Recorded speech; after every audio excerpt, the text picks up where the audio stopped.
Hadirin sekalian, jemaah subuh Masjid Al-Azhar khususnya di Jakaperma ini pun demikian yang terhubung dengan kita melalui jaringan online khususnya di waktu Indonesia bagian Barat.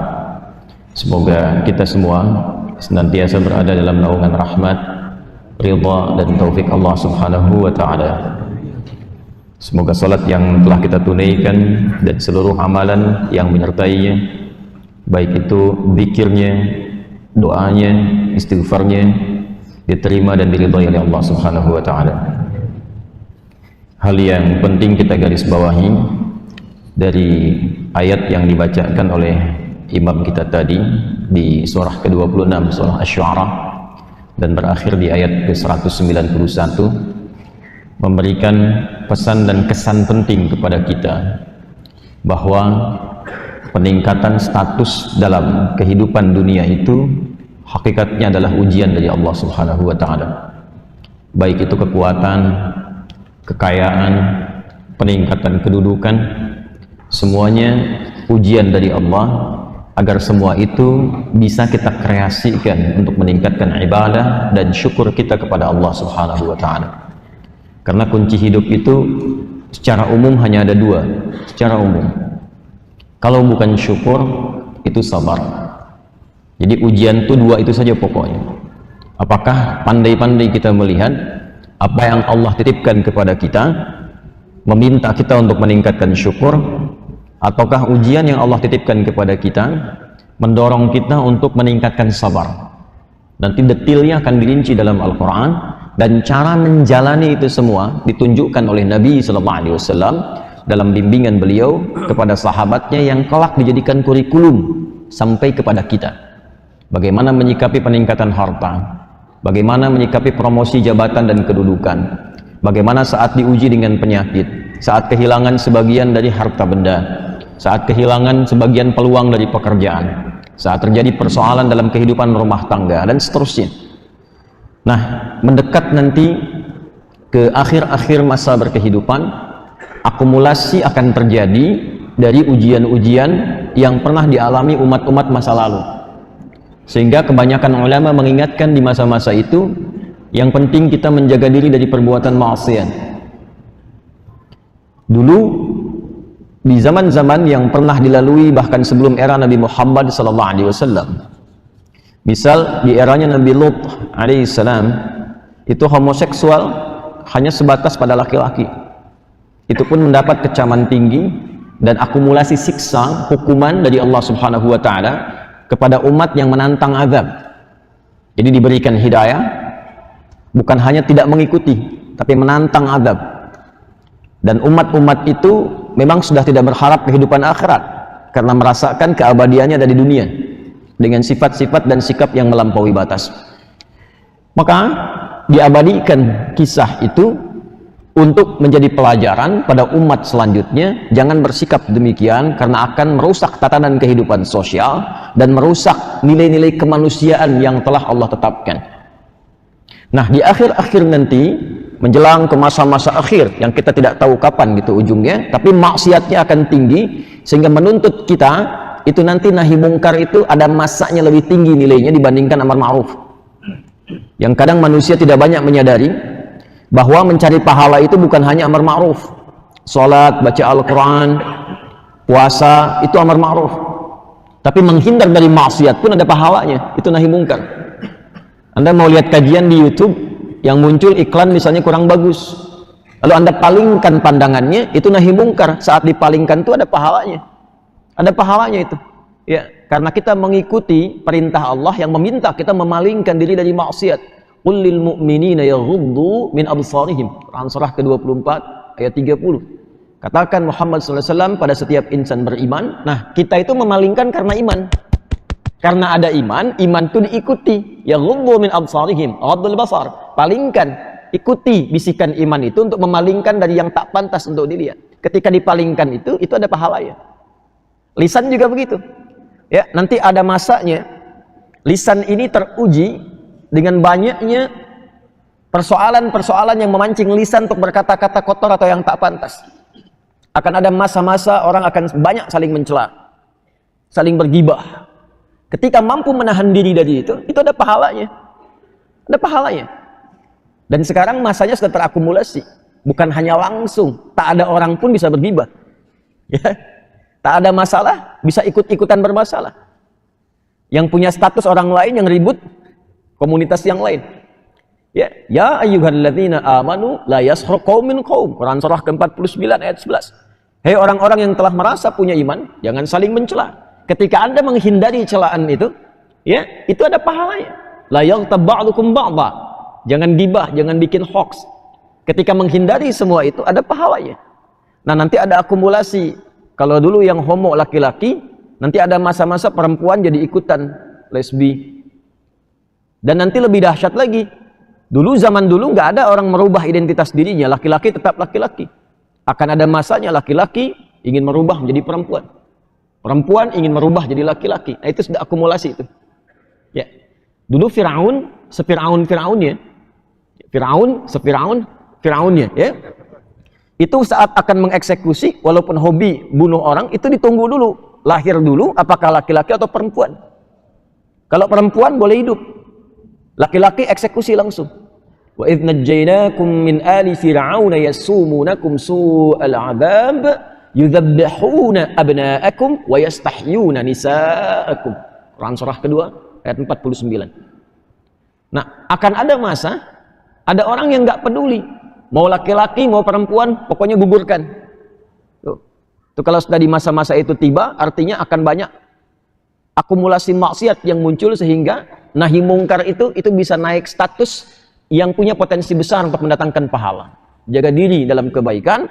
Salah satu pesan yang tadi disampaikan dalam salat subuh kita, khususnya kepada orang-orang yang diuji oleh Allah dengan kenikmatan-kenikmatan hidup sehingga mampu meningkatkan syukur dengan kekuatan, ya, dengan harta benda, dengan kenikmatan yang datang seperti Allah berikan kepada umatnya Nabi Hud dan Saleh alaihi wassalam, yaitu Ad dan Thamud. Hanya sayang kaum Ad yang terkenal kuat, hebat, dan itu sebagian dari keturunan Nabi Nuh alaihissalam yang selamat dalam peristiwa banjir besar itu, kemudian menyebar. Ya, dalam penyebarannya nanti ada di antara, ya, keturunan mereka yang menetap di sebagian jazirah Arab itu yang dikenal dengan Ad, dan keturunannya itu keunggulannya di fisik kuat, ya, luar biasa, punya power yang sangat hebat, dahsyat, bisa membangun arsitektur yang megah, ya, kuat-kuat. Hanya sayang kekuatannya itu digunakan untuk menginvasi, ya, orang-orang sekitaran dan berbuat kerusakan di muka bumi. Maka di antara hukumannya Allah kirimkan di antaranya ada angin tornado, ya, yang menghambat segala aktivitas, menghancurkan kegiatan mereka ketika diutus Hud alaihi salam untuk mendakwahi, tapi mereka menantang azab. Ya, jadi hati-hati kalau diberikan nikmat-nikmat yang besar, ada isyarat bahwa tingkatkan syukur kepada Allah. Ya, jangan sampai menunggu Allah mengingatkan kita lewat kejadian-kejadian yang mungkin menghilangkan kesempatan untuk beramal lewat harta, kedudukan ataupun nikmat itu. Jadi sepanjang ada kedudukan, cari amal dengan kedudukan itu sebelum berganti dan Allah pindahkan kepada orang lain. Kalau ada harta benda, cari amal lewat harta itu sebelum nanti berganti Allah pindahkan titipan kepada pihak lain. Ya, dan di ujungnya wa inna rabbaka lahuwal azizur rahim. Kalaupun Anda masih merasa dengan kedudukan dan harta itu menjadi orang terkuat, hebat, yang bisa mengatur dengan nafsunya, maka saya aziz, kata Allah. Lebih dan maha perkasa dibandingkan kedudukan kecil yang kau rasakan kau miliki. Itu peringatan besar. Tapi saat yang bersamaan, rahim. Biasanya kalau rahim menyatu berpasangan dengan aziz, ini memberikan indikasi ada potensi penyimpangan besar yang memungkinkan terjadinya dosa besar, sehingga muncul ancaman dari Allah dengan izzahnya. Ya, izzah itu nanti biasanya di Quran psikologinya dilekatkan dengan tingkat-tingkat kedudukan, kekuatan. Ya, seperti Quran surah ketiga Ali Imran ayat 26 sampai 27 itu. Qulillahumma malikal mulki tu'til mulka man tasha' wa tanzi'ul mulka mimman tasha'. Lanjutkan. Wa tu'izzu man tasha' wa tudhillu man biyadikal khair innaka ala kulli syai'in qadir. Nah, wa tu'izzu itu dari kata izzah. Ya, mengangkat, memberikan peran, memberikan kedudukan. Jadi kalau ada orang diberikan amanat kedudukan dan menjadikan itu sebagai potensi untuk bertindak sewenang-wenang, kata Allah, saya aziz. Saya aziz. Ya, hati-hati. Atau diberikan potensi harta yang dengan harta itu bertindak sewenang-wenang. Kata Allah, saya aziz. Saya jadikan engkau tenggelam dengan hartamu sekalian. Nah, keduanya diakumulasikan nanti pada eranya Nabi Musa alaihissalam. Yang kedudukan ada Fir'aun, yang dengan hartanya ada Qarun. Karena Qarun pun di zaman Musa. Inna Qaruna min qaumi Musa. Ya, Qarun termasuk di eranya siapa? Musa alaihissalam. Tapi indahnya, lihat ujung ayatnya di ayat 191 di surah Asy-Syu'ara tadi, ya, wa inna rabbaka lahuwal aziz ar-rahim. Allah itu masih memberikan kesempatan sampai di titik ujung penghidupan. Seperti Allah berikan kesempatan pada Fir'aun. Fir'aunnya, tuh sekali lagi tuh. Fir'aunnya itu diberikan dua nabi tuh, Musa dan Harun. Dan diingatkan sampai ke ujung hayatnya.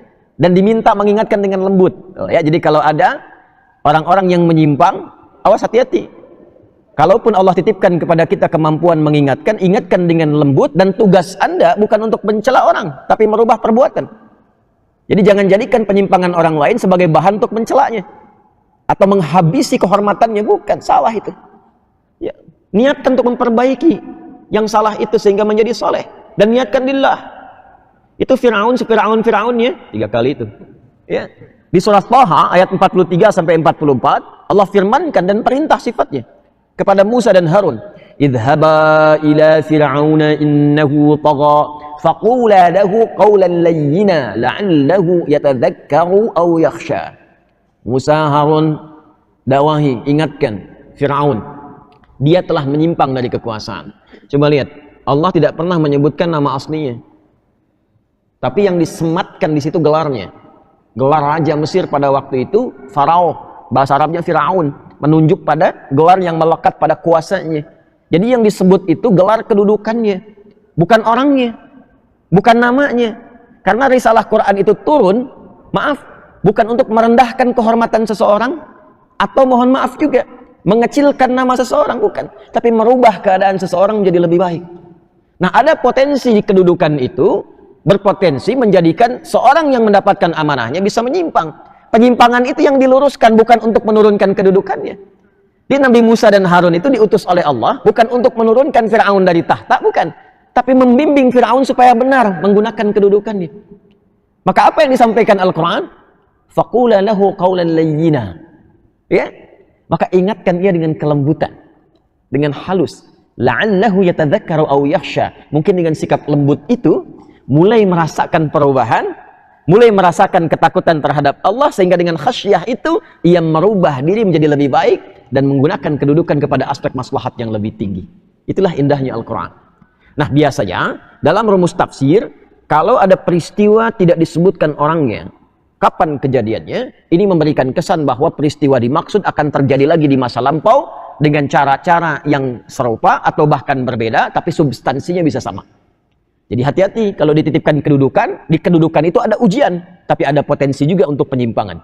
Pun demikian, di harta benda, kalau dititipkan di harta, itu ujian, tapi ada potensi penyimpangan dari jalan Tuhan yang Allah berikan pada nilai kebaikan. Tapi di ujungnya, wa inna rabbaka lahuwal azizur rahim.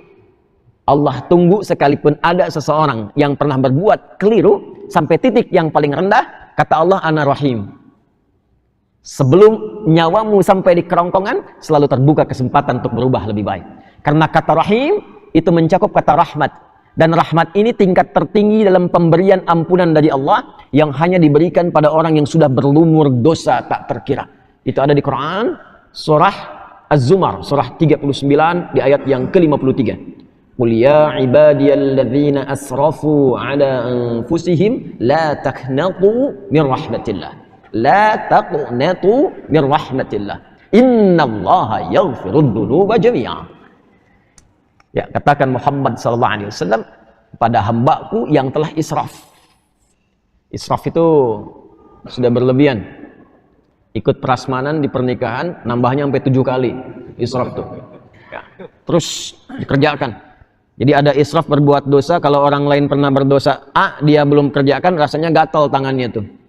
Pengen kerjain juga. Satu kali ada kilatan dalam hatinya menyentuh dia untuk bertobat. Nah, itulah rahmat Allah. Cepat ambil. Kala itu diambil, kata Allah langsung innallaha yaghfirudz dzunuba jami'a, dengan sifat rahimnya. Maka kita subuh ini disentuh, tidak ada di antara kita yang luput dari kesalahan dan dosa. Apapun itu bentuknya. Maka bertakwalah kepada Allah. Boleh jadi momentum subuh ini mengingatkan kita sebelum kita pulang kembali kepada Allah Subhanahu wa taala, lembutkan hati kita. Kalau Allah sudah menawarkan rahmatnya untuk kita ambil di subuh ini dan belum juga untuk mengambilnya, maka dengan cara apa lagi Allah harus mengampuni dosa-dosa kita semua. Mari kita mulai bahasan kita. Mudah-mudahan dengan pembahasan ini di antara wasilah yang kita bisa ikhtiarkan untuk mendapatkan rahmat Allah Subhanahu wa taala yang insyaallah melipat gandakan pahala-pahala kebaikan kita sebelum berpulang kepada Allah.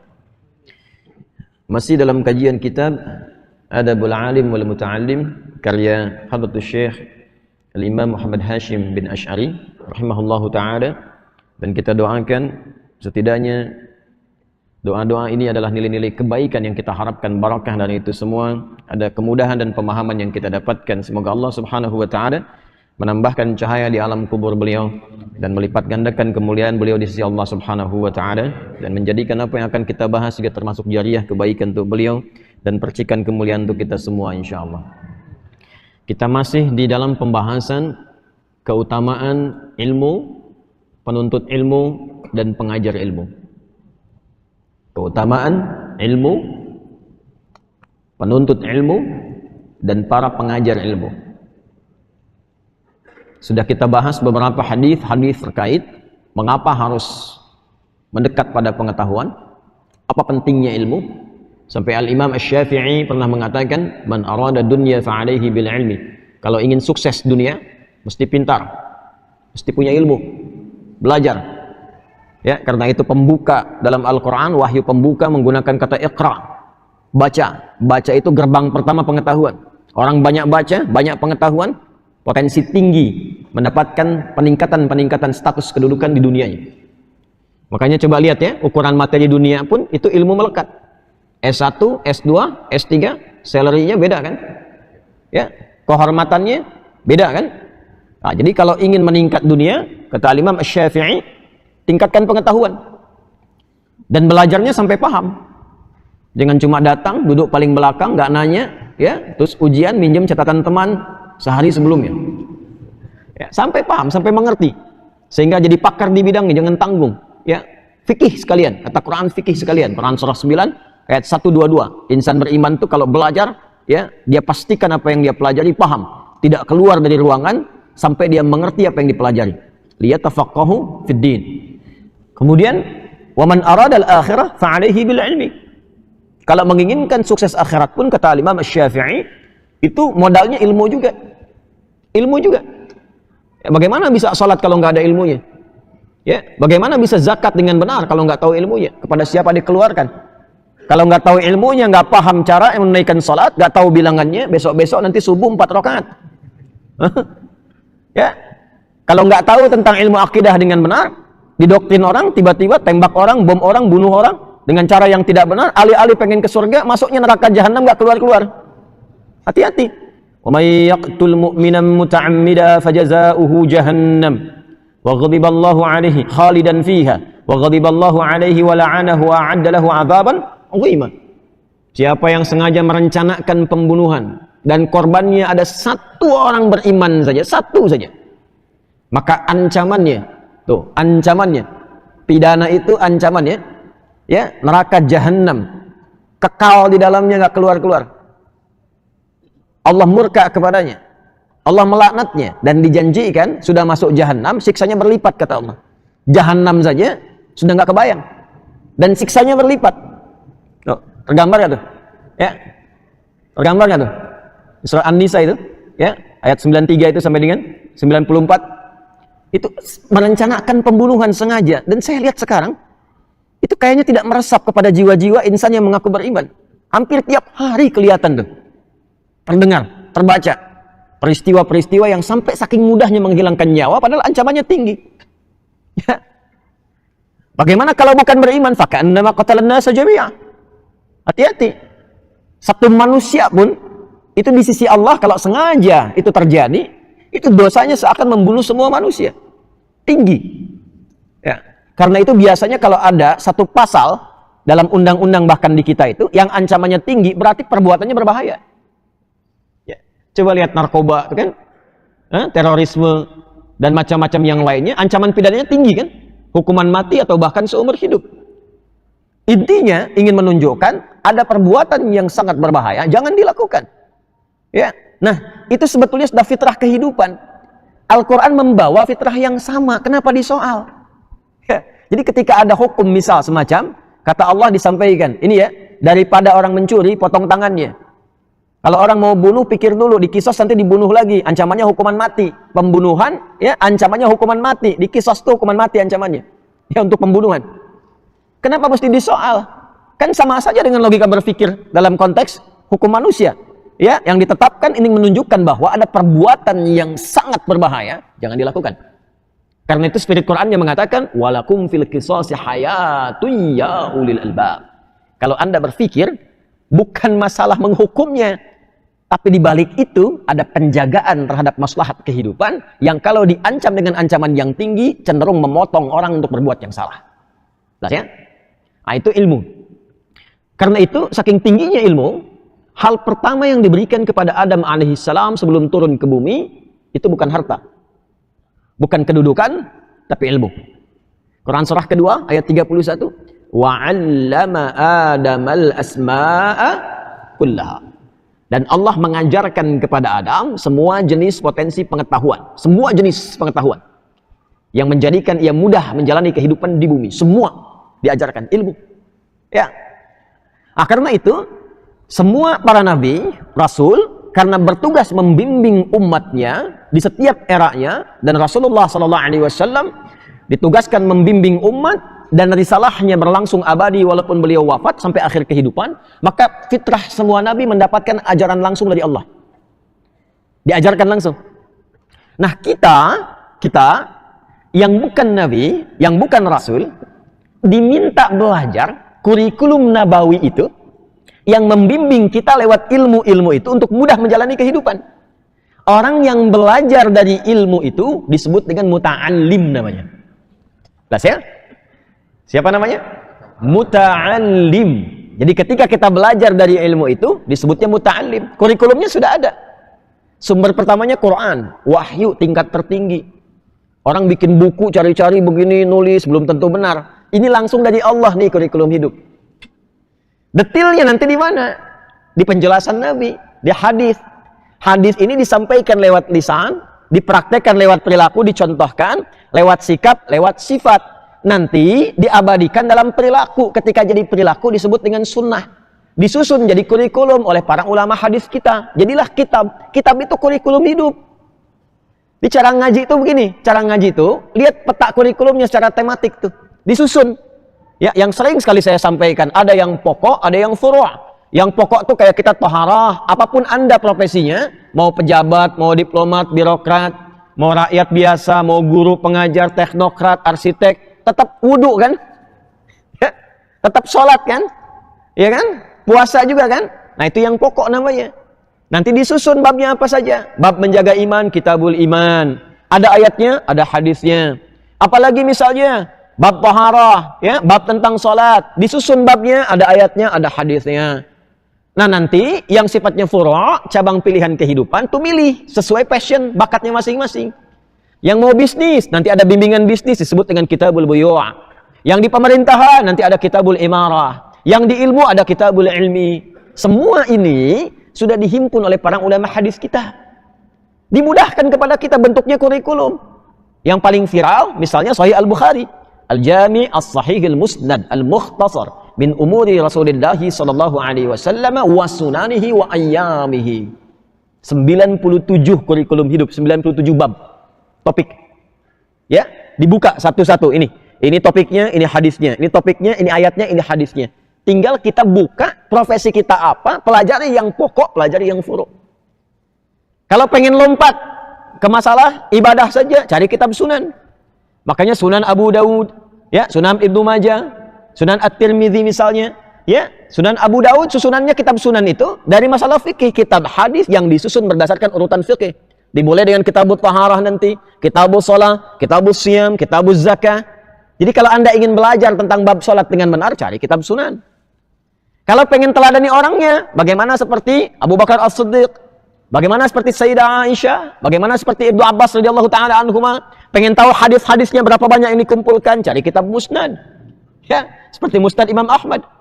Kalau pengen cari hadis secara acak dari A sampai dengan Z, Hamzah sampai dengan Ya, cari kitab Mu'jam. Ada semua. Nah, kita diminta mempelajari itu dengan sungguh-sungguh, lalu dibawa ke dalam konsep hidup kita, praktekkan dalam hidup. Hasilnya semuanya sukses. Dan itu lintas zaman, lintas dimensi. Coba cek. Nabinya meninggal, sahabat praktekkan, sukses. Sahabat meninggal, tabi'in hidup, sukses tabi'innya. Dibawa ke Iberia, Spanyol, Portugal, jadi peradaban. Lalu belajar dari situ beberapa yang dari barat. Ya, sampai menjelma menjadi kemajuan yang sangat luar biasa, mencerahkan barat. Ya. Dibawa, sampai saya dari Harvard kemarin saat di Amerika, Harvard itu asalnya gereja. Gereja asalnya. Dan di situ belajar dari spirit masjid. Di masjid itu dulu bukan hanya fungsi ibadah, orang belajar. Kan kampus pertama di dunia itu, siapa yang bikin? Fatimah binti Muhammad Al-Fihr, yang ada di Maghrib di Fes. Itu kampus pertama di muka bumi di dunia ini, yang bersumber dari masjid asalnya. Dibikin masjid, melihat kemudian spirit dari Masjid Nabawi, yang ada pendidikan dari Nabi di situ, di Ahlus Suffah, di copy paste kemudian di Maghrib, dikembangkan. Materinya diperbanyak. Di situ ada matematika, ada fisika, ada kimia, selain tafsir, hadis dan sebagainya. Eropa datang ke situ. Ya, pada belajar ke situ, termasuk utusan-utusan gereja belajar ke situ. Ya, dan itulah beliau yang ahli syam, ahli tahajud. Fatimah binti Muhammad Al-Fihr ini ahli puasa, ahli tahajud, dari Qairawan asalnya, dari Tunisia. Saya pernah ke Qairawan. Dan itu yang pertama kali mendesain toga. Toga wisuda itu yang desain itu perempuan orang Islam. Gak banyak orang tahu itu. Makanya awalnya segi 4 hitam kan? Ya, itu spiritnya dari Ka'bah. Ini bukan ilmu takatik ya. Ini nyata ini, baca. Ya, baca. Baca. Ini asalnya dari Ka'bah, 4 sudut, 4 sisi, warnanya hitam. Maksudnya apa? Sekalipun sudah banyak ilmu, tawadhu, hadapkan dirimu, fawalli wajhaka syatral Masjidil Haram. Niatkan ikhlas karena Allah. Ditarik ke kita jadi kopiah. Hitam tuh. Makanya tidak disebut qalansuah. Bahasa Arabnya kan bukan kopiah ini, peci ini. Taj atau qalansuah. Kenapa dibilang kopiah? Dari kata khufyah. Khufyah itu takut tunduk. Kalaupun banyak ilmu tuh menunduk. Jangan sombong. Kalau udah pakai kopiah itu tunduk, jangan sombong. Kalaupun mulai banyak, jangan mudah salahkan orang. Ya, tenang, baik. Pakai baju koko, baju takwa, walibasu taqwa dzalika khair. Bawahnya sarung. Kok sarung? Kan bahasa Arabnya izar. Kenapa bukan izar? Dari syara'an, sarungan. Hidup itu pakai syariat, syara'an. Hiduplah dengan syariat. Gunakan takwa. Kalau sudah soleh, tunduk. Kakinya pakai baqiyak. Al-baqa wal yakin. Itu asalnya. Makanya orang pesantren pakai baqiyak kan? Ya, baqiyak itu dari mana katanya itu? Al-baqa wal yakin. Ya, melangkah dengan yakin pasti. Wal baqa lillah, karena Allah. Itu asalnya. Orang tua kita itu tidak banyak dulu materinya, cuma dipraktekkan. Orang sekarang banyak materi, nggak dipraktek-praktekkan gitu. Banyaknya diperdebatkan. Ya, nah ini muta'allim namanya. Nanti kalau sudah pintar jadi alim. Nah, kalau pengen cepat belajarnya, pengen cepat pintarnya, dan bagus ngajarnya, ada bab yang paling penting mendukung itu, yaitu bab adab namanya. Ada adabnya. Maka beliau Hadratus Syekh mengarang kitab Adabul Alim wal Muta'allim. Sekarang kita sampai di halaman ke-16 untuk melanjutkan hadis yang berikutnya, masih seputar motivasi, keutamaan ilmu, para penuntut ilmu dan pengajar pengetahuan. Tadi mukaddimah, sekarang baru kita baca ya. Bismillahirrahmanirrahim. Yang sudah mendapatkan kopian dari materi kita di tahun yang lalu, kita masih berlanjut di halaman ke-16. Kita terakhir membahas tentang syafaat ya, dari para nabi, kemudian para ulama dan para syuhada. Sekarang kita lanjutkan. Bismillahirrahmanirrahim. Wa ruwiya anna al-ulama'a yawmal qiyamati 'ala manabira bin nur. Dan diriwayatkan bahwa para ulama, jama' dari kata alim. Dan diriwayatkan bahwa para ulama itu ahli ilmu. Izin ya, maaf saya ingatkan dulu. Ulama ini nanti punya 3 sifat. Disebut ulama yang benar, yang rabbani, punya 3 sifat. Yang pokok nanti diisyaratkan dalam Al-Quran. Pertama, sifat khasyah. Khasyah. Khasyah itu ketakutan yang dalam terhadap Allah, yang dibangun dari ketakwaan yang tinggi. Nanti ada di surat Fatir, surah 35. Dari ayat 7 sampai ayat 28. Innama yakhshallaha. Ingat bukan hu ya, ha. Innama yakhshallaha, maf'ulun bihi diawalkan. Min ibadihil ulama'u. Kalau ada orang yang punya sifat khasyah yang tinggi kepada Allah, itu diantaranya adalah kalangan ulama. Nah, khasyah ini dilahirkannya dari takwa. Nah, contoh Quran surah 4 An-Nisa ayat 9. وَلْيَخْشَى الَّذِينَ لَوْ تَرَكُوا مِنْ خَلْفِهِمْ ذُرِّيَّةً ضِعَافًا خَافُوا عَلَيْهِمْ فَلْيَتَّقُوا اللَّهَ وَلْيَقُولُوا قَوْلًا سَدِيدًا. Hendaklah punya sifat khasyah para orang tua itu, khawatir yang tinggi jika mereka meninggal, wafat, dan meninggalkan anak lemah. Lemah dalam 3 hal. Lemah iman, lemah ilmu, lemah harta.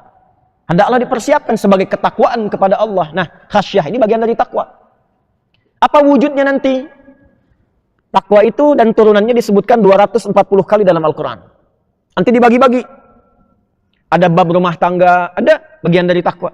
Surah At-Talaq itu nanti surat 65 itu tentang rumah tangga. Di dalamnya ada takwa. Ya.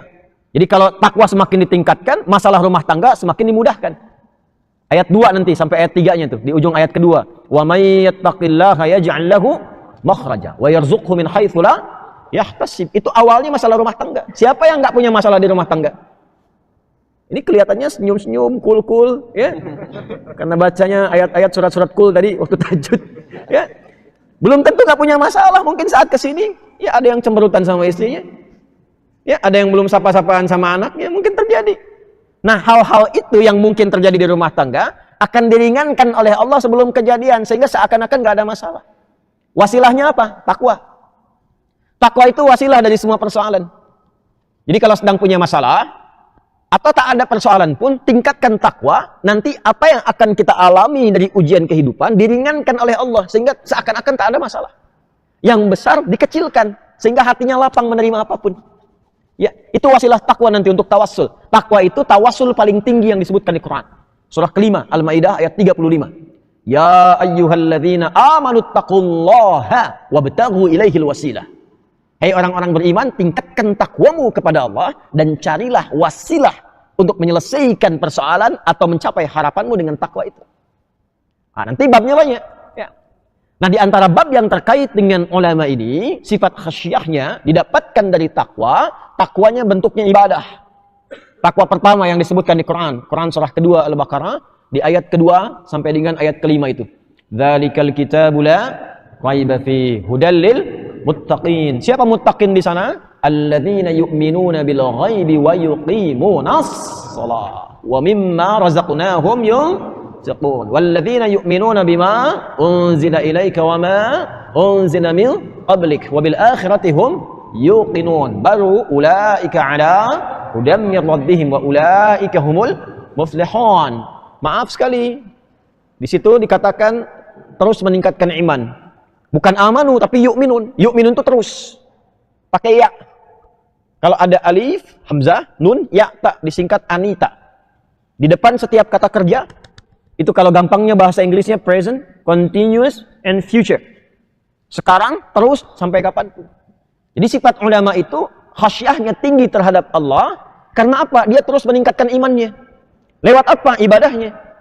Jadi bukan hanya pandai minta orang, ayo, tingkatkan sholat, tahajud, duha. Dia sendiri kerjakan itu. Dia kerjakan. Takarubnya kepada Allah tinggi. Waktu saya baru awal pulang ke Indonesia, saya ketemu salah satu guru saya, semoga Allah muliakan beliau. Dia nasihati begini, saya bilang, Syekh minta nasihat. Kita biasa kalau murid adabnya begitu ke guru. Bukan minta foto. Nggak apa-apa, ada babnya itu ya, tapi babnya yang paling ujung gitu. Saya minta nasihat. Beliau jawabannya, Pak, nah, nanti kamu akan banyak mengajar. Itu baru saya datang awal. Nanti kamu akan banyak mengajar. Siang kamu mengajar, malam kamu bangun ibadah, lalu mohon kepada Allah, dan bayangkan semampu kamu bisa lakukan kurang lebih. Bayangkan wajah-wajah yang saat mengajar itu kamu tatap. Nanti mohon kepada Allah memberkahi mereka, merahmati mereka, dan menanamkan apa yang kau sampaikan ke dalam hati mereka supaya itu mudah untuk dibawa dan diamalkan dalam kehidupan. Nah, jadi begitu wasiatnya, pagi siang mengajar, malam bangun, sehingga ada konsistensi. Karena kalau nggak begitu susah terjaganya, Pak. Nanti dikasih dunia pindah fatwa, ya, ditawari mobil bagus, hilang orientasi, ya kan? Ini yang nanti akan bergeser, ini yang terjaga. Khasyah itu menjaga nilai-nilai ketakwaan. Itu satu ciri ulama khasyah. Sehingga fatwanya konsisten, perilakunya bisa ditiru. Dan ketika mengajar pun jangan sampai nanti muridnya belum mengajar sudah komen. Yang repot nih, belum mengajar sudah komen. Apa Ustadz itu? Ngajak tahajud dianya tidur. Repot. Ya. Baik, ini khasyah satu. Yang kedua, sifat ulama yang kedua di Quran, senang mutalaah, konsisten mengkaji, mengaji. Konsisten mengkaji, mengaji, riset. Ya, baca lagi kitab, ya. Karena nanti di Quran itu ada unik sekali. Sifat ulama itu ada ahlul kitab yang senang ngaji, ada ahlul proposal. Ya, yang senang nyari proyek. Ada nanti. Itu disindir oleh Allah supaya tidak mengikuti, ya, pemuka-pemuka agama sebelum eranya Nabi Muhammad SAW. Ya, yang seringkali melakukan apa? Melakukan manipulasi. Kadang menulis sesuatu yang tidak benar hanya untuk tujuan mencari keuntungan duniawi. Kadang memalsukan ayat atau memotong-motong ayat. Jangan sampai terjadi. Dipotong-potong hanya untuk kepentingan duniawi, supaya dapat kedudukan, dapat harta dan sebagainya. Nanti ayatnya banyak sekali dalam Al-Quran. Ya, dimulai nanti dengan Al-Baqarah itu. Ya, dimulai dengan Al-Baqarah. Terus sampai akan ditemukan ayat-ayat yang mengingatkan kita. Jangan sampai nanti ditemukan orang-orang, ya sekarang sudah ketemu tuh. Ya, potong ayat untuk menguatkan semua agama sama, menuju pada Tuhan yang sama, cuman caranya beda-beda, dipotong Al-Baqarah ayat 62. Ujungnya nggak dimasukin, depannya aja. Innal ladzina amanu wal ladzina hadu wan nasara was-sabiina. Man amana bilahnya nggak dibaca tuh. Langsung ke ujung aja. Ini dalilnya. Nah, itu. Jadi ketidakpahaman dia menjadikan kita dipaksa untuk mengikuti kebodohannya. Itu yang harus kita koreksi, gitu ya. Baik. Nah, itu diantaranya. Jadi senang mengkaji lagi, senang mengkaji lagi, senang mengkaji lagi. Kemudian yang ketiga, ya, bisa ingatkan yang pertama, konsisten khasyah dengan ibadah. Yang kedua, senang mutalaah, ngaji. Yang ketiga, akhlak. Dan ini yang diutamakan oleh Nabi sallallahu alaihi wasallam sampai beliau menyampaikan, maaf sekali, qala Rasulullah sallallahu alaihi wasallam, innama bu'ithtu liutammima salihal akhlaq atau makarimal akhlaq. Sungguh di antara tugasku yang paling pokok, aku diutus untuk menyempurnakan kesempurnaan akhlak. Dan pujian Allah kepada beliau yang paling pokok, wa innaka la'ala khuluqin 'azim. Ini yang menjadikan sikap Nabi mudah diterima oleh orang-orang sekitarannya untuk menerima Islam, bahkan melebihi ayat-ayat yang disampaikan oleh beliau. Jadi ayatnya saja sudah menyentuh hati, tapi melihat akhlaknya banyak orang masuk Islam. Ya, kebanyakan yang awal masuk Islam itu kan karena percaya dengan akhlaknya Nabi. Nah, para ulama itu boleh jadi akan banyak ceramah, banyak berkata-kata, tapi sikapnya itu yang akan banyak berpengaruh. Ketika punya akhlak yang mulia, lembut, tuturnya baik, memberikan keteladanan, itu yang menjadikan orang itu yakin thiqah. Ya. Sekalipun tidak banyak dia mengucapkan fatwa. Jadi tiga ini. Ya. Nah, kalau ada yang punya sifat ini, tiga hal ini, ya, dan kita berjuang insya Allah, ya, menjaga ulama itu seperti itu menjaganya, bukan hanya fisiknya saja. Ya, menjaga ulama itu jaga keikhlasannya, ya, jaga ketawaduannya, jaga dari perbuatan-perbuatan yang mungkin menyimpang, ya. Nah, ini bagian terpenting supaya kalau ada ulama rabbani semacam ini itu mahal sekali. Dan itu berkahnya banyak nanti. Kalau ada yang seperti ini, itu lingkungan sekitarnya akan dapat bagian berkahnya itu. Akan dapat itu. Ya. Baik itu ukhrawi termasuk duniawi. Silakan kalau nggak percaya, coba lihat tuh beberapa ulama-ulama besar itu. Ya, kalau orang banyak kunjungi, datang berapa bis lingkungan hidup kan? Harga tanah mahal ya tiba-tiba tuh. Ya, rumah jadi pada mahal gitu kan? Itu duniawinya tuh. Pengajian, snack pada laku, yang jualan jadi banyak tuh. Ya, itu duniawinya. Ukhrawinya dari sekian banyak, masa iya sih nggak ada yang kesentuh hidayah? Nggak ada yang berubah? Itu pasti ke bawah itu. Apalagi tinggal di satu tempat. Makanya jaga tuh kalau ada ulama-ulama itu. Jangan sampai tersakiti, pergi, hilang. Nanti nurnya hilang tuh, cahayanya hilang. Ya, penyesalannya di akhir nanti tuh. Ya, makanya nanti setiap kalau ada ulama mengisi di Al-Azhar tadi disebutkan berapa banyak kajian itu. Ya, datangi. Ya, datangi, dengar, pahami, sesuai, amalkan, alhamdulillah. Ya, belum cocok nanti misalnya referensikan. Kami ingin kajian apa Ustadz, misalnya kan sampaikan ke DKM-nya.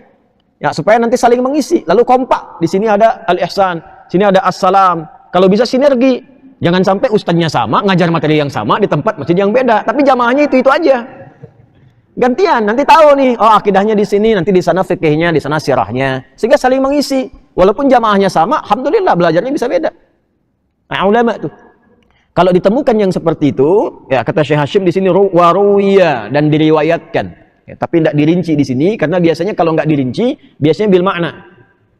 Ya rata-rata biasanya gini, kalau ada kata ruwiya nggak disebutkan dari mana dan siapa, biasanya bil makna, hadisnya diriwayatkan lewat makna. Atau bukan hadis, tapi pemaknaan atau kepanjangan dari makna hadis. Nanti kita akan gali. Waruya annal ulama yaumal qiyamati ala manabir min nurin, dan diriwayatkan bahwa para ulama yang tadi sifatnya demikian rabbani di hari kiamat itu ditempatkan di tempat yang tinggi. Manabir di sini bukan mimbar ini ya. Bukan mimbar khutbah. Ya, manabir itu jamak dari mimbar, tapi bukan mimbar khutbah. Maksudnya tempat tinggi yang nampak dari sekitaran. Makanya kenapa disebut mimbar? Supaya khatibnya kelihatan oleh orang-orang yang menyimak. Karena itu di beberapa tempat ditinggikan seperti ini. Supaya kelihatan. Ya, jadi asal mimbar itu sebetulnya tempat yang agak tinggi supaya dengan tinggi itu terlihat oleh orang sekitaran. Karena itu khutbahnya berdiri supaya kelihatan, makmumnya duduk. Jelas ya? Nah, kalau kurang tampak, biasanya di era-era perkembangan masa Islam itu dinaikkan. Di zaman Nabi dinaikkan 3 tangga. Nabi itu mimbarnya naik 3 tangga levelnya. 1, 2, 3 naik. Ada riwayat di Al-Hakim, di Al-Mustadrak. Al-Hakim Naisaburi. Pernah ketika akan naik pijakan 1, 2, 3 malaikat turun. Ya raghima anfu rajulin liman dzukirta indahu falam yusalli alaik. Kotor sekali hidung seseorang gitu. Maksudnya ini kata kiasan. Tercela di hadapan Allah orang yang disebutkan namamu Muhammad sallallahu alaihi wasallam tapi tidak bersalawat kepadamu. Gitu. Ya, kata Nabi, amin. Lihat itu. Naik lagi tahapan kedua, raghima anfu rajulin liman adraka ramadhana falam yughfar lahu. Ya, terhina seseorang yang diberikan kesempatan dapat Ramadan tapi tak memanfaatkan momen itu untuk mendapatkan ampunan Allah Subhanahu wa taala. Dikasih sehari nggak minta ampun, kasih 2 hari nggak minta ampun, sebulan nggak istighfar juga. Keterlaluan nih katanya. Ada orang meninggal sebelum Ramadan. Biasanya sebelum Ramadan tuh ada aja 1-2 ulama meninggal tuh. Coba aja lihat nanti tuh, sesuai dengan ajalnya tentunya. Tapi biasanya seringkali saya lihat setiap tahun ada begitu. Untuk memberikan kesan kuat kepada kita, boleh jadi ini orang sudah sesuai ajalnya, bekalnya sudah banyak, dosanya terampuni, banyak istighfarnya, sudah Ramadan cukup, ini pun sudah cukup untuk pulang. Mungkin ada hidayat, kamu masih butuh Ramadan tuh, sesuai ajal, dapat lagi. 3. Raghiman farajulin au bu'dan liman adraka abawaihi al-kibar falam yudkhilal jannah. Keterlaluan seorang anak diberi kesempatan untuk berbakti pada orang tua sampai orang tuanya sepuh, tapi nggak memanfaatkan itu untuk mencari peluang surga dan memasukkan keduanya ke surga.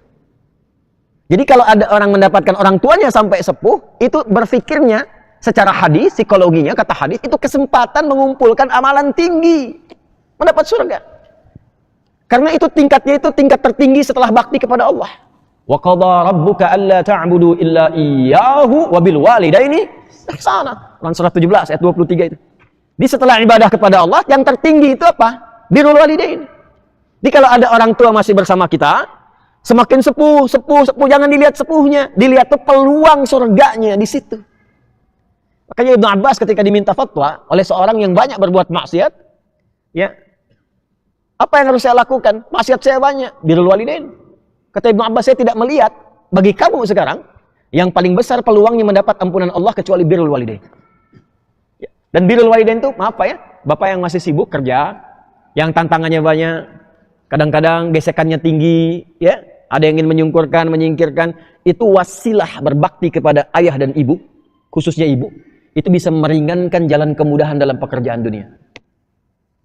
Termasuk melepaskan, ya, dari kungkungan musibah yang mungkin menggelincirkan. Seperti ada 3 orang yang pernah jalan-jalan kena hujan besar, viral di Sahih Al-Bukhari, tiba-tiba masuk ke gua, ada batu besar menggelinding nutup. Ya, itu wasilahnya dengan amal soleh. Salah satunya karena baktinya kepada ibunya. Ya, karena baktinya pada ibunya. Nah, nanti di hari kiamat, para ulama ini yang sering mengajar di mimbar-mimbar, mimbar-mimbar masjid, mimbar musalla dan sebagainya, Allah tempatkan di mimbar lagi di akhirat. Tapi mimbarnya bukan yang begini, bukan ceramah lagi. Nggak ada ceramah lagi, nggak ada kerjaan ceramah di surga. Nggak ada ceramah lagi. Mimbar yang dimaksud tempat yang tinggi. Tempat yang tinggi. Jadi maksudnya apa? Kedudukannya tinggi di hadapan Allah. Ditinggikan. Nah karena itu di Quran ilmu nyatu dengan iman ngangkat derajat. Bukan cuma dunia. Dunia, alam kubur, akhirat. Itu yang dimaksudkan Quran surah 58 tuh, ayat 11. Ya ayyuhalladzina amanu idza qila lakum tafassahu fil majalisi. Majalis. Siapa yang punya majalis itu? Ulama. Majalis itu jamak dari kata majlis. Yang punya majlis itu ulama. Makanya para ulama kumpulnya di majlis. Majlis ulama Indonesia. Majlis itu apa? Dari kata jalasa. Jalasa itu pindah tempat dari yang rendah ke tinggi. Kalau pindah tempat dari tinggi ke rendah namanya qa'ada. Duduk rendah dari tinggi qa'ada. Tapi duduk tinggi dari rendah ke tinggi itu jalasa. Tempatnya majlis. Jadi kalau Anda ngaji, cari ulama yang bisa ngangkat derajat Anda lebih tinggi dari sebelumnya. Apa yang diangkat itu? Dua. Satu iman, dua ilmu. Yarfa'illahu alladhina amanu minkum walladhina utul ilma darajat. Jadi kalau nanti mau ngaji, cari ulama-ulama yang mampu mengangkat iman kita. Lebih dekat dengan Allah. Kalau ngaji pengen nambah sholat, nambah sunnah maksudnya. Ya? Puasanya pengen ke sunnah nambah, senang Quran, senang sirah, makin cinta dengan Rasulullah, banyak salawatan. Iman naik. Saat bersamaan tambah ilmu, wawasan nambah, tahu kalau kunut dalilnya ini, kalau tidak kunut dalilnya ini, kalau bismillah jahar ini, kalau silent ini, kalau nggak baca ini, sehingga lebih bijak dan memudahkan dia. Ya, cari yang begitu tuh. Nah, di ayat ini iman dengan ilmu bersamaan dan disebutkan diangkat derajat. Yang diangkat derajat itu bukan cuma di dunia, di akhirat yang beriman karena imannya dan yang berilmu karena ilmunya untuk bertakwa kepada Allah ditempatkan di tempat yang tinggi. Yang ilmu ala manabira min nur ya ditempatkan di mimbar-mimbar tempat tinggi yang terbuat dari cahaya tempatnya. Nah, sedangkan yang beriman ini semakna dengan ini. Nanti ini yang ada di kitab-kitab hadis, dicatat dulu. Saya sudah cek ya insyaallah, sudah cek. Kalau saya mau ngaji saya cek dulu ini. Ya, takhrij hadisnya dicek dulu, saya cek dulu. Di At-Tirmidzi nomor hadis 2360 insyaallah. 2360. Rawinya, kalau mungkin nanti ada perbedaan nomor, lihat di rawinya. Rawinya sahabat Mu'adz bin Jabal radhiyallahu taala anhu. Mu'adz bin Jabal radhiyallahu taala anhu. Kan Anda akan bertanya begini, Ustaz, kalau saya bukan ulama, bisa nggak dapat ini gitu kan? Ya kan? Atau dapat percikannya. Kan konsepnya di Quran kalau bukan ilmu, iman kan? Ya, jadi kalau nggak dapat keilmunya, dapetin imannya. Kalau iman kan terbuka semua. Insya Allah Ustaz, nama saya sudah Iman. Muhammad Iman. Baik, ya baca hadisnya. Ini hadis qudsi. Langsung saja ke ujungnya.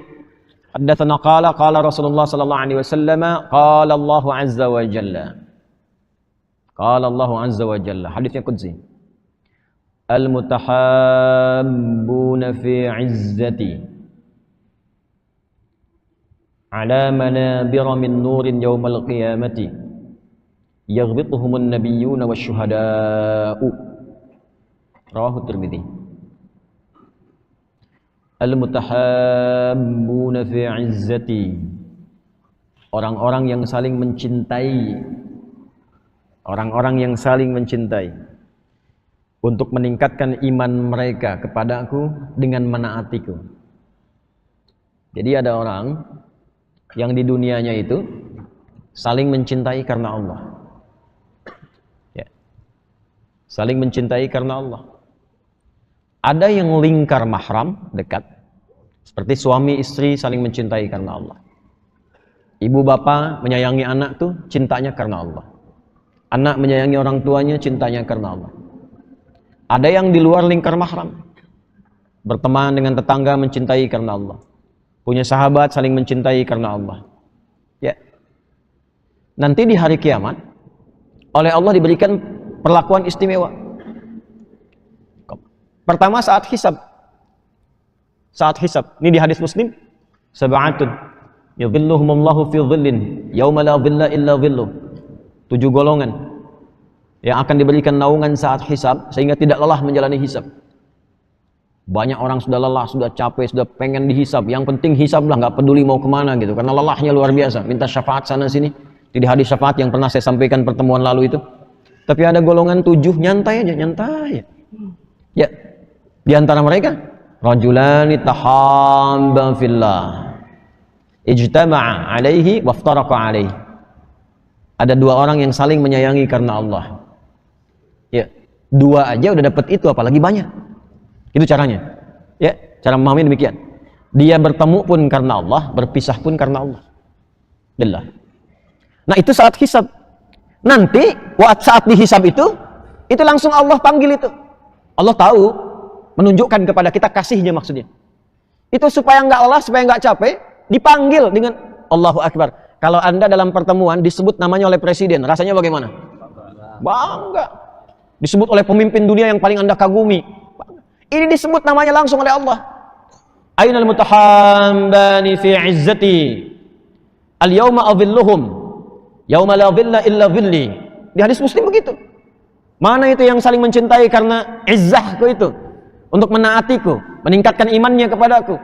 Hari ini enggak ada perlindungan, enggak ada naungan kecuali orang-orang yang aku siapkan pernaungan untuknya. Ainal mutahabbani fi izzati. Nah, nanti langsung diambil itu, ada di antara mereka bahkan melewati proses hisab dengan ringan sekali. Langsung ditempatkan di mana? Oh, itu hadisnya, kalau ngaji hadisnya gemeter, Pak. Bu. Fi yaminil arsy. Di kanan arsy-Nya Allah Subhanahu wa taala. Ditempatkan di mimbar-mimbar yang bercahaya. Sampai yaghlibuhumun nabiyyuna wasyuhada. Ya, sampai para nabi pun yang punya derajat tinggi tentunya, para syuhada tinggi, menginginkan cahaya itu juga. Ada ghibah. Awas, ada hasad, itu beda. Kalau hasad itu, maaf, itu sifat iri yang menginginkan nikmat pada orang lain itu hilang. Gitu. Kalau menginginkannya sampai dengan rencana jahat, pengen sekali hilang, itu hikd namanya. Hikdun. Jadi di bahasa Arab itu kalau di ilmu aswad, semakin tebal hurufnya, semakin dahsyat perilakunya. Ya. Hasad aja udah bahaya. Kita diminta berlindung kepada Allah dari perbuatan hasad. Wa min syarri hasidin idza hasad. Ya, hasad itu hati-hati. Makanya dimintanya malam. Ya. Orang-orang yang penyihir aktivitasnya malam. Ya, kadang-kadang orang yang iri hati itu lebih bahaya daripada penyihir. Ya. Dan sifatnya biasanya muncul malam. Karena setannya mudah masuk. Malam-malam ngerenung. Dia kayaknya gampang banget ya dapat mobil gitu ya. Ya Allah, mudah-mudahan besok tabrakan. Tuh. Mudah-mudahan hilang. Kalau cuma minta hilang, itu hasad. Tapi kalau sudah, celakaan lu besok. Ya, itu hikd namanya. Hikd, pengen hilang. Tapi kalau kita merasakan ada nikmat pada orang lain, kita pengen itu, dan kita berharap dia pun tetap mendapatkannya, bahkan terus mendapatkan kemuliaan itu ghibah namanya. Ghibah. Yang dimintakan oleh Nabi, kita harus ghibah. La hasada illa fitnataini. Kalaupun disebut hasad kata Nabi, nggak boleh hasad kecuali pada 2 golongan. Maksudnya ghibah di sini. Ghibah. Siapa? Rajulun atahumllahul Qur'an. Satu orang yang Allah anugerahkan Quran pada dirinya dan dia praktekkan siang malam dalam kehidupannya. Bisa dengan bacaan imam. Masya Allah, imam kita tuh tadi. Ini saya tunjukkan bacaan beliau kepada ahli Quran dari Yaman, yang murid-muridnya banyak yang viral di Indonesia, dan sekarang beliau menjadi salah satu eksekutif board di Mekah, di Yayasan Quran. Namanya Dr. Hilal Hizam Sanad. Itu tahu sekali itu, muridnya banyak. Saya tunjukkan bacaan beliau ini. Apa komennya? Ini sih lebih bagus dari imam yang paling viral di Mekah katanya bacaannya. Nah, ghibah tuh harus pengen tuh. Pengen. Minimal pengen aja dulu. Pengen aja dulu. Dari pengen itu muncul motivasi. Minimal ngaji, perbaiki makhraj, perbaiki tajwidnya. Itu. Nah, itu ghibah, praktekan. Ada yang bacaan, ada yang amalan ahli Quran tuh di akhlak, ada yang di ulama ahli Quran. Dilihat. Yang kedua, rajulun atahullahul mal. Orang kaya yang rajin sedekah, rajin infak. Ya. Tapi bukan kepentingan ria, kelihatan nanti yang untuk ria itu. Kelihatan. Jadi kadang-kadang ada orang kaya yang mendemonstrasikan kekayaannya untuk syukur nikmat. Wa amma bi ni'mati rabbika fahaddits. Tapi bukan untuk konten-konten yang sengaja untuk viral, yang dengan itu mendorong orang-orang memberikan pujian lebih kepadanya. Kalau itu ria namanya. Ya. Dia ikut terlibat ngasih sarapan misalnya untuk yang jamaah karena Allah titipkan kelebihan harta. Misal seperti subuh ini misalnya, tuh kajian-kajian malam, siang, terlibat dia. Tapi dia nggak banyak bicara. Siapa tuh orang? Jangan salah loh. Itu yang nyiapin makanan itu yang punyanya itu bagi-bagi. Nah, bukan dia pesan ke DKM. Ustaz tolong diumumkan ya. Saya tuh yang nyiapkan itu ya. Seribu mangkok misalnya, bukan begitu. Tolong Jumatan diumumkan ya. Kalau perlu bikin spanduk dari Sabang sampai Merauke misalnya. Saya nyumbang 2 miliar masjid ini. Nggak begitu. Jelas ya? Nah ini yang coba kita ikutkan dalam kehidupan kita. Ala manabira min nur. Imannya. Nah masuk ke level itu. Mutahabban fillah. Itu ghibtah. Dia praktekkan ghibtah. Terus ikutkan. Nah nanti di akhirat, golongan orang yang meningkatkan iman karena Allah ini, yaghbituhumun nabiyyuna wasyuhada. Ya, para nabi punya cahayanya sendiri. Syuhada punya keistimewaannya sendiri. Tapi begitu melihat yang ini senang. Ya senang. Ya sama kan kayak gini kan. Ada orang kaya, ngelihat yang lain kaya juga. Level kekayaannya ini lebih tinggi. Kebangetan kayanya lah ya. Saya sering urutkan 3 kan. Kaya banget kebangetan kayanya. Ya kan? Yang kebangetan kayanya pun kalau lihat orang kaya pakai mobil biasa yang bahkan dia punya lebih daripada itu, kadang pengen kan? Ya kan? Yang ini punya mobil tinggi, harganya misalnya 1 triliun lah, misalkan ya kan? Yang ini klasik, harganya cuma 100 miliar, tapi kelihatan bagus kan? Ada rasa pengen kan? Pengen ya? Tapi nggak apa-apa, kan ini lebih kaya gitu ya. Nah ini begitu tuh, cara memahaminya begitu. Jadi jangan rendahkan derajat Nabi di bawah ini, tidak. Nabi di atas. Tapi orang ini luar biasa. Dan modalnya apa? Iman. Jadi ilman dan ilmu itu nyatu. Nah praktek imannya di mana? Al-mutahabbani fi izzati, yang saling mencintai karena Allah. Nah ini ada babnya. Kita rinci sebentar, lalu nanti di sini kita berakhir. Saya tutup dulu sebentar ya. Maksudnya tutup kitabnya gitu ya. Lihat sini, fokus sebentar. Kalau kita temukan, ada kitab bagus sekali nanti yang menafsirkan tentang hadis ini, yang At-Tirmidzi tadi saya sampaikan. Kalau kita temukan di dalam hadis atau ayat, konsep umum, maka cari setiap detil dan rinciannya dalam sifat-sifat itu yang ditemukan di Quran atau di hadis. Contoh, ada orang-orang yang saling mencintai karena Allah. Misalnya, suami istri saling mencintai karena Allah. Ayah, ibu mencintai anak karena Allah. Kita saling mencintai karena Allah, teman-teman pada umumnya. Realnya bagaimana?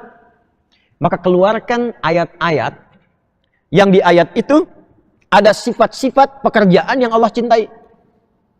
Kita mencintai karena Allah. Bagaimana Allah mencintai itu sehingga kita masuk ke dalam cinta itu?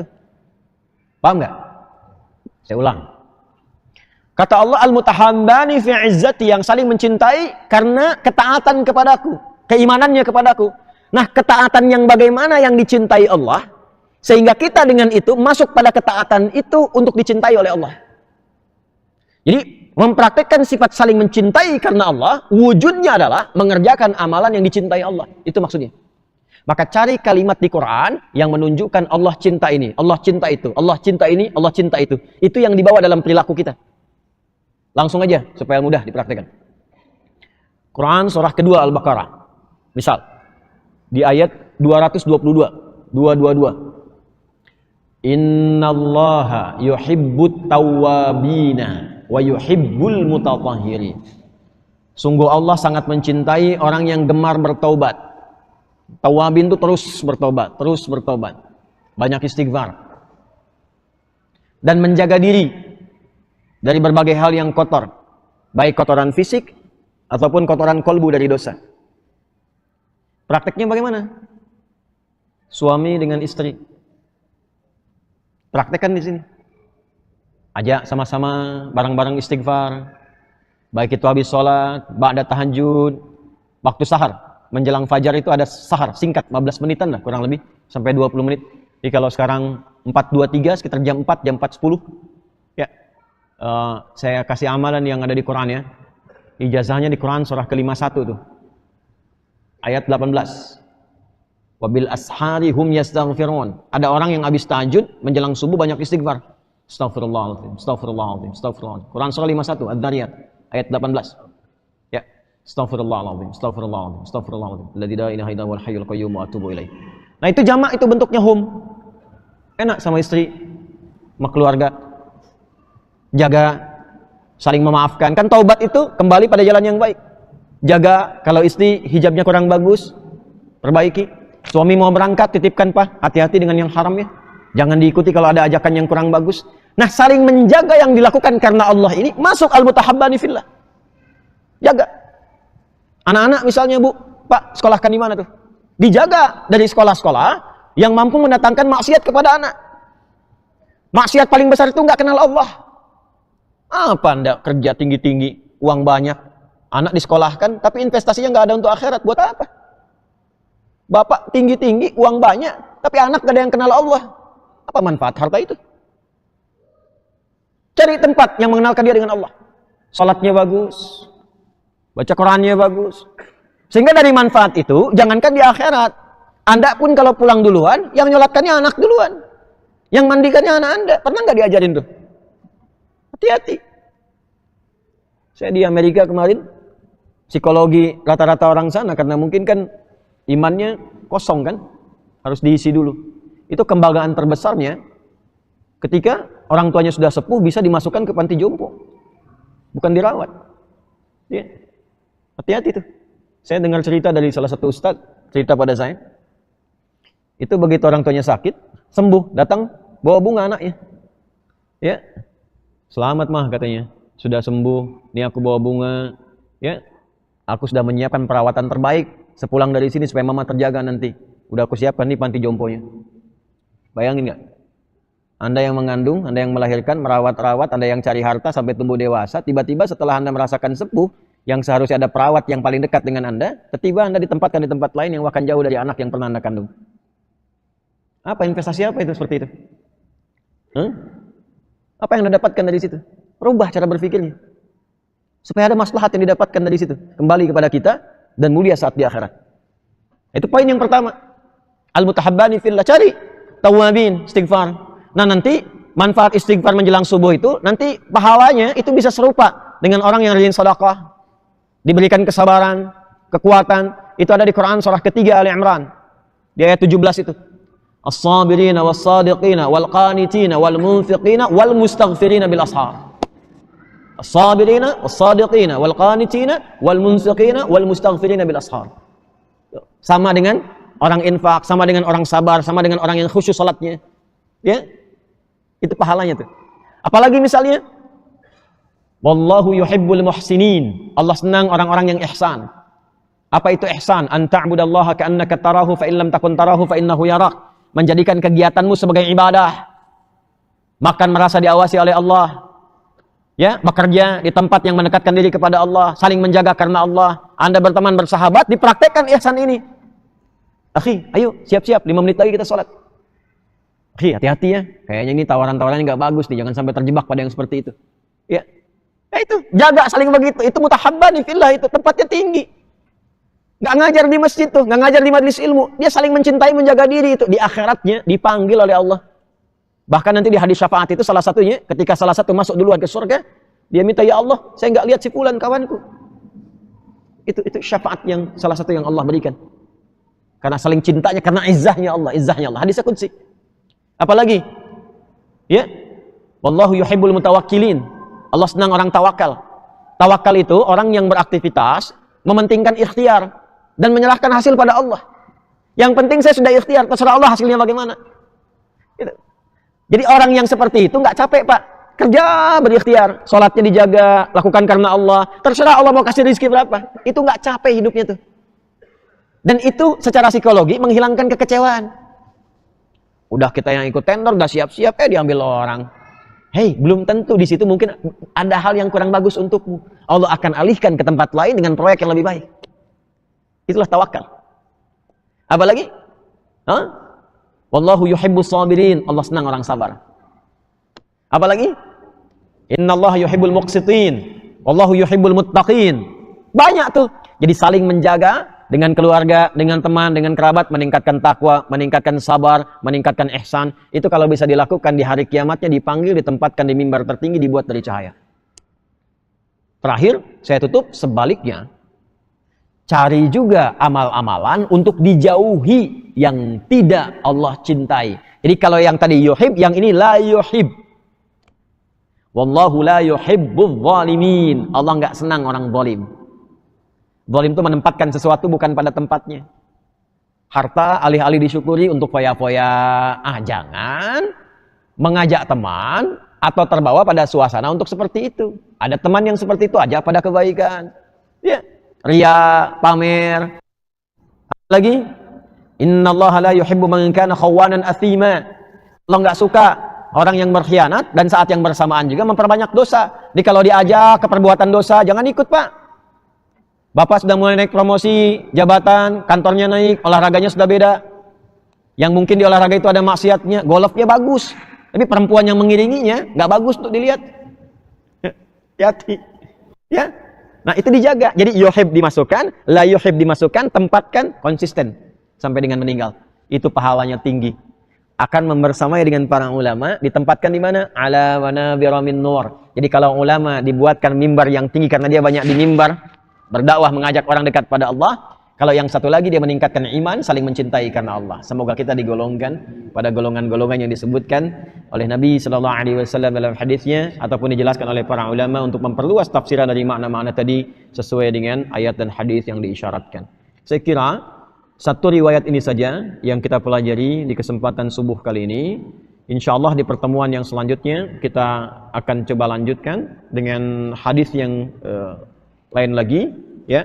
Dan hadis ini sudah saya temukan takhrijnya yang berikutnya ini. Saya baca dulu, nanti saya bacakan sebelum saya akhiri. Saya nanti titipkan ini untuk dikopikan, ya, Ustaz, ya, izin ya, nanti dikopikan. Di sini disebutkan wa naqala al-qadhi Husain fi awal ta'liqatihi annahu ruwiya 'an an-nabi sallallahu alaihi wasallam. Nah, kalau dari Nabi disebutkan nabinya, ya. Annahu qala man ahabba al-'ilma wal 'ulama lam tuktab 'alaihi khati'atuhu ayyama hayatihi. Ya, dan dinukilkan dan Qadhi Husain, siapa Qadhi Husain ini? Nah, ini fi ta'liqati fi awal ta'liqati dalam kitabnya ta'liqat. Nah, ini kitab ta'liqat ini sudah saya kopikan ini depannya. Ya. Siapa nama beliau, kitabnya apa? Nah, ini nanti syarah mukhtasarnya Muzani, ya, yang di fikih Imam Syafi'i. Jadi ini kitab ta'liqatnya. Kemudian lafaz yang disebutkan di sini ada di halaman 79 sudah saya keluarkan dengan takhrijnya di bawah. Jadi nanti kita ngajinya setiap ada hadis, kualitasnya apa, maknanya apa, ya, dan sebagainya. Nanti pahamnya insya Allah sampai menyeluruh sehingga tahu referensinya dari mana, diambil dari mana, dan nanti untuk menambah wawasan kita. Ini langsung saya ambil dari kitabnya karena kitabnya asli masih pakai bahasa Arab tuh, ya. Nah, jadi ada sebulan Anda bisa baca ini, ya. Nanti ketemu saya lagi, insya Allah kita baca sama-sama, ya. Jadi ini kitabnya sudah saya sampaikan. Jadi nanti membersamai kopian yang ada di Anda. Jadi setiap baca hadis tahu dari mana hadisnya nih. Di tempat mana? Ada enggak? Apakah makna atau lafad? Kalau lafad di mana? Status hadisnya apa? Maknanya bagaimana? Kalau dhaif, kenapa ada di kitabnya disebutkan? Apa kaitan dengan kaidah ilmu hadisnya sehingga paham? Jangan sembarangan bilang hadis yang dhaif tuh, hadisnya palsu tuh, ya kan? Jangan diambil kitabnya, aduh musibah itu. Kalau tak paham belajar dulu, jangan dihukumi. Imam Al-Ghazali itu Hujatul Islam. Ya, pahami dulu kenapa hadis ini muncul di situ, sebabnya apa, kenapa begini. Oh, Imam Ghazali emang pintar tapi hadisnya palsu semua, jangan diambil. Waduh, bahaya tuh. Ya, musibah itu, musibah, ya. Kita belajar dan objektif, insaf. Kalaupun ada yang kurang cocok, jangan disoal atau dicela-cela, tidak. Ya, cukup dibahas, selesai. Kalau kurang cocok, ambil yang cocok. Anda nggak pakai kunut, jangan mencela yang kunut. Anda yang kunut, jangan mencela yang tidak kunut. Yang salah itu yang tidak sholat subuh. Paham, ya? Nanti ini saya titipkan sama Ustadz Khunifi, nanti bisa diperbanyak, bisa dibagikan supaya nanti pertemuan berikutnya insya Allah kita bisa membahas dengan lebih baik. Allahumma taqabbal minna innaka antas sami'ul alim. Tub 'alaina innaka antat tawwabur rahim. Allahumma nahmaduka tamamal hamdika ma 'allamtana an nahmadaka wa tamamal syukrika ma 'allamtana an nashkura. Antal muqaddim wa antal muakhir bi yadikal khair innaka 'ala kulli syai'in qadir. Allahumma salli wa nusallimu 'ala habibikal karim rasulikal mustafa al-amin sayyidina Muhammadin wa 'ala alihi washabbihi ajma'in. Allahumma rabbana la tada' lana fi maqamina hadha wa fi kulli maqamin dhanban illa ghafartah wa la hamman illa farajtah wa la daynan illa qadaytah. ولا مريضا إلا شفيته ولا حاجة من حوائج الدنيا والآخرة فيها لك رضا وفيها لنا الصلاح إلا قضيتها يا أرحم الراحمين. اللهم اجعلنا مما متحبين في عزتك يا أرحم الراحمين. Warzuqna ya Allah nuran ya Allah bijiwari arsyika ya arhamar rahimin. Ya Allah, jadikan kami termasuk orang-orang yang saling mencintai karena izzah-Mu ya arhamar rahimin, dan anugerahkan kami cahaya kebaikan saat kembali kepadamu di samping arsy-Mu ya arhamar rahimin. Allahumma rabbana atina fid dunya hasanah fil akhirati hasanah wa qina adzabannar. Wa sallallahu ala sayyidina Muhammad wa ala alihi wa sahbihi ajma'in wa akhiru da'wana subhanakallahumma wa bihamdika asyhadu an la ilaha illa anta nastaghfiruka wa natubu ilaik. Walhamdulillahi rabbil alamin. Assalamualaikum warahmatullahi wabarakatuh.